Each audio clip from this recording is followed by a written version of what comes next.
Hola chicos, ¿cómo están? Hoy vamos a ver las correcciones del primer integral final Medicina 2018. Vamos a arrancar con la pregunta número 1 de Brown-Lowry.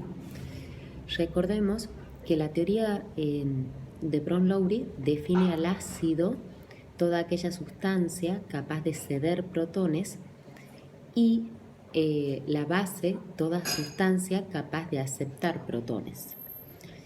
A su vez, tenemos que tener clarísimo que cuando el ácido cede el protón, se forma la base conjugada y cuando la base acepta el protón, se forma el ácido conjugado. Al leer, me dice cuál es la base conjugada del amoníaco. Para que yo descubra quién es la base conjugada de esa sustancia, significa que tengo que razonar que el amoníaco tiene que actuar como ácido. Recuerden que el amoníaco era un anfótero, una sustancia capaz de actuar como ácido o como base de Brown-Lowry. Para que hagamos la reacción, yo siempre le digo hágalo actuar con otro anfótero, es más, siempre con la vedette. ¿Con quién? Con el agua. Entonces, cuando ven en la explicación, el amoníaco al actuar como ácido le cede un protón al agua. Ese protón es hidrógeno positivo, bien, con una carga positiva. Entonces quiere decir que a mí me va a quedar nitrógeno, hidrógeno 2, con una carga negativa. Esa sería la base conjugada del amoníaco. Y el agua, cuando acepta ese protón, tenía 2 hidrógenos y un oxígeno. Entonces, si acepta un hidrógeno con una carga positiva, voy a tener 3 hidrógenos, un oxígeno con una carga positiva, que eso se denomina ion hidronio. Quiere decir que el ion hidronio es el ácido conjugado. Nos detengamos en la base conjugada. Esa base conjugada se llama anión amino o ion amino. Respecto al problema número 2, es un problema bastante lindo para pensar. Tengo una determinada cantidad de solución con una determinada concentración y a eso le agrego un determinado volumen de agua y a esa solución o mezcla resultante debo expresar su concentración en término masa-masa porcentual. Entonces voy a ir a la definición de qué significa porcentaje masa-masa. Gramos de soluto que están en 100 gramos de solución. Por lo tanto, a mí arriba me faltan los gramos de solución y esos gramos de solución, ¿cuántos gramos de soluto contienen?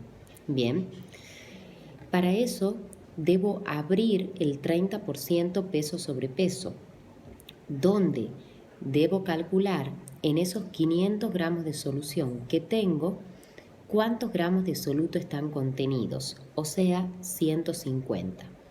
Esos 150 gramos van a estar en la solución inicial, bien, y en la solución después de haber agregado el agua. Pero, ¿qué es lo que pasa?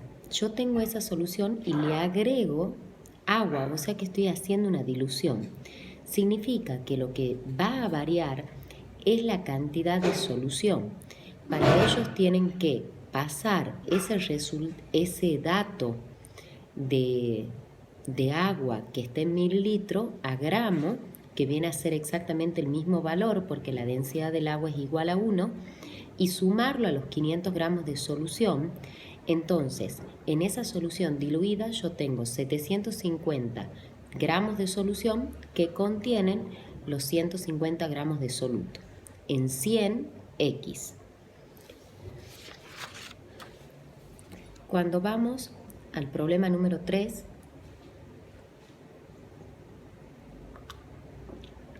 un problema bastante lindo y complejo, donde preparo una solución de 150 mililitros de cloruro de calcio y en ese recipiente se ponen ciertas cantidades y que yo calcule la normalidad.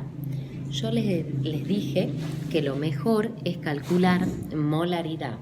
Entonces, yo puedo calcular molaridad y después por la fórmula trampa hacer normalidad igual a molaridad por R.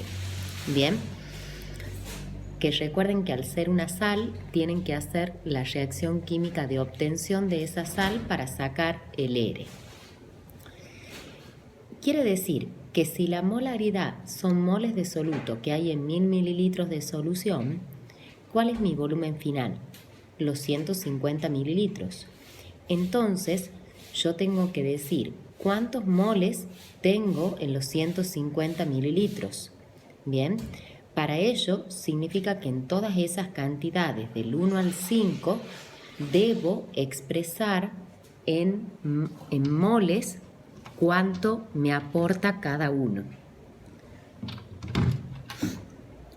Entonces, lo que vamos a hacer, vamos a sacar el peso molecular de esta sal del cloruro de calcio.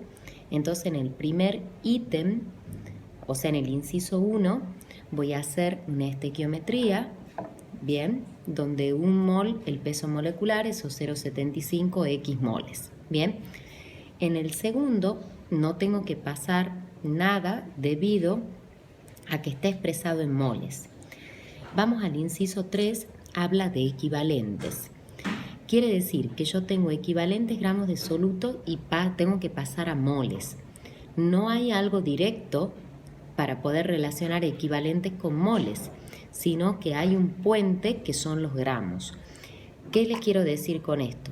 O sea, ustedes pueden relacionar equivalentes con gramos y a su vez moles con gramos. Entonces, por eso yo le digo que los gramos son el puente entre ellos dos. Entonces, para eso vamos a calcular el equivalente de esta sal. Para eso hay que hacer la reacción de neutralización, donde les dije que tienen que prestar atención porque cuando uno iguala el número de hidrógenos reemplazados por el metal para formar la sal son 2, bien, que es el coeficiente estequiométrico que está delante del ácido. Entonces, cuando yo saque el equivalente, es el peso molecular dividido en 2. Eso es lo que corresponde un equivalente. Y la cantidad de equivalentes que me da de dato, X gramos. Bien, y ahora, como ya tengo los gramos, yo ya puedo relacionar moles con gramos. Entonces hago 1 mol, el peso molecular, esos gramos, X moles. Y después vamos al inciso número 4 y 5, donde tengo un determinado volumen de una solución ya preparada a una determinada concentración. Cuando trabajamos con el inciso 4, yo digo en 0,1 moles de esta sal tengo están en 1000 mililitros de solución. ¿Qué volumen aporto yo? 5 mililitros. O sea, en esos 5 mililitros, ¿cuántos moles de cloruro de calcio van a ir? ¿Cuántos se van a incorporar? Con respecto al inciso número 5, bueno, yo obviamente vuelvo a pasar a molaridad con la fórmula trampa. Una vez que tengo la molaridad, la abro, 125 moles, hay 1000 mililitros de solución, 20 mililitros, X moles.